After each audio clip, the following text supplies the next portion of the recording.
Welcome back to part two of our at-home series with technology CEOs. I'm joined by Mike Ettling, Chief Executive of Unit 4. Mike, I want to move straight into exploring the changes that have been enforced by COVID-19. Almost overnight, we are all working remotely, and it's almost proven the business case to even the most skeptical for modernising the workplace. What advice would you give to anyone who wants to embrace a new way of working post-lockdown? I think you got to think about it as creating a better way of working, because I think, yes, this is a global health crisis which has, caused a lot of mortality and it's been challenging, but there's also been positive things which have come out of this. If you look at carbon footprints, you look at family reconnection, many of those things. And I think the challenge we all have as leaders is to figure out what is a viable and practical way to blend home working now with office-based locations. And, so I would encourage people to have open minds. I'd encourage leaders to talk to their people. People know what they want to do. They have a sense for it. And, we in the midst right now of a survey of every single person as to what do you think a better normal is? And, I mentioned this earlier in the segment, we dropped the language of return to work, or new normal. We're talking about a better normal, and that immediately gets people thinking about, what were the good things out of this, and how can we blend all of that to actually create a better normal? If you think about Twitter's announcement of changing to an entirely remote workforce, which is quite an extreme move for them, but obviously there are very valid business reasons for doing so. That, of course, can affect your culture by not having a hub, a place to go, a place to socialize, etc., or be with the people that you work with. Do you think that extreme is a good measure? Do you think there should be a more balanced approach potentially? Well, we got to the conclusion, because of the complexity of the return to physical locations and so many legislation in so many countries, that it's a mathematical problem too hard to solve. So the default needs to be work from home. But I don't think it's exclusive on that. We see a balance.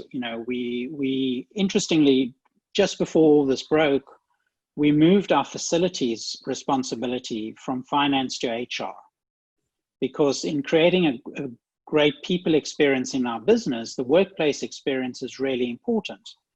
And we hired an executive to lead workplace experience, because I see it as part of the people experience, employee experience, not just bricks and mortar.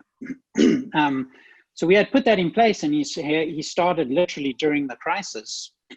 And now there's a big focus on what do we need for workplace experience, because it will be different. But I do believe we still need the bricks and mortar to have that connection, to bring customers in, to have meetings when you need to have meetings. But it's going to be very different to what we needed and the footprint we needed, 6 months ago.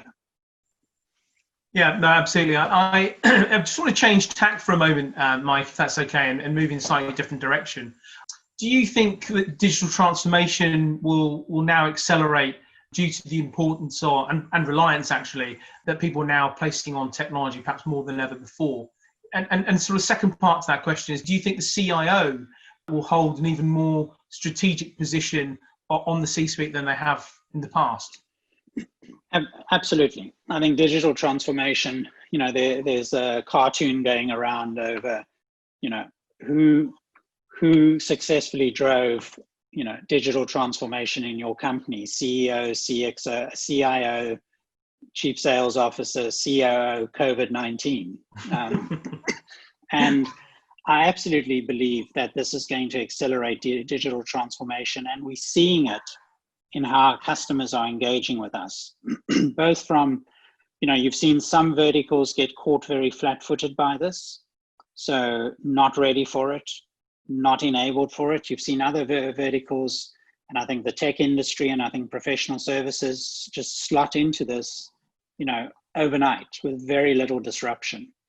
We're seeing it in terms of up to prior to this, in certain countries, despite the country being in the EU and GDPR compliant, if we were hosting a data center, data residency was a reason not to go to the cloud. Well, you're not hosting my data in my country. We've seen that flip. Resilience and security now trumps data residency. And now we're seeing customers who previously said, well, we can't go to the cloud till you have a data center in our country, saying we need to go to the cloud. And as long as it's in the EU, we're fine. So I think COVID is going to be the biggest driver of digital acceleration in 2020 and beyond. Yeah, fabulous. Just turning to Unit 4 for a moment, a large part of your customer base includes public sector, education, not-for-profit organisations, all of which, are under significant pressure during this crisis. How's that impacted your business? So I would say, we are sort of services-based businesses. So and that's quite a broad category because it's got professional services, it's got lawyers, it's got architects and engineers, advertising agencies, etc.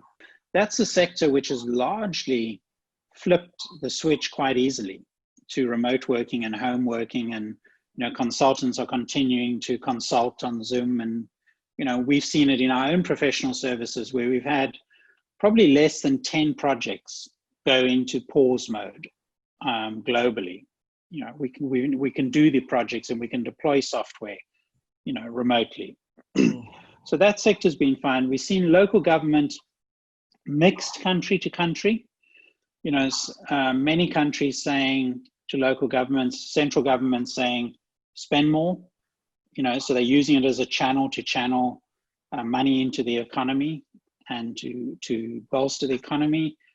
Other countries in freeze mode with local government. So it's very mixed on a country to country basis.